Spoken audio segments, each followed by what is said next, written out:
pense qu'il faut dire aujourd'hui que le PDCI a fait le pari du temps, de prendre son temps, et que vous savez, le temps, ça peut soit être un allié ou ça peut être un dissolvant.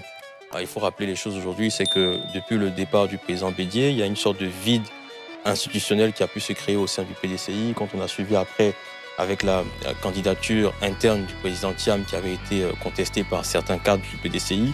Ensuite, il y a eu la stratégie du jusqu'au boutisme pendant les élections présidentielles. S'en est ensuite enchaîné l'élection législative où le PDCI a perdu quand même la moitié de ses députés pour se retrouver aujourd'hui à 32 sièges. Après, on assiste aussi à la fin des alliances qu'on avait avec le PPACI ou aussi avec la CAPSI, une division avec Charles Blé Goudé et Simone Gbagbo.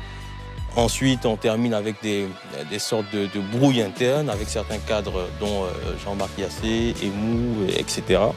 Aujourd'hui, le PDCI n'a plus réellement de présence sur le terrain avec le président qui est absent.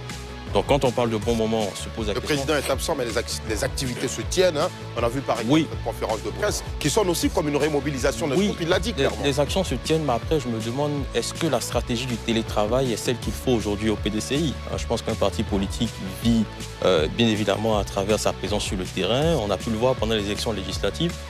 Les candidats du PDCI n'ont pas été accompagnés, ils auraient peut-être dû être accompagnés. Et puis vous savez, la présence du leader aussi, ça peut... Ils n'ont pas été accompagnés par le président du parti. Il a donné des consignes et le secrétaire exécutif, Kalissi Yapo, était bien sur place. Oui, bon, après, je ne vais pas me faire le commercial du PDCI, mais je parle un peu de ce qu'on a pu voir. Et je pense qu'aujourd'hui, c'est aussi ça qui aurait fait la force d'une opposition.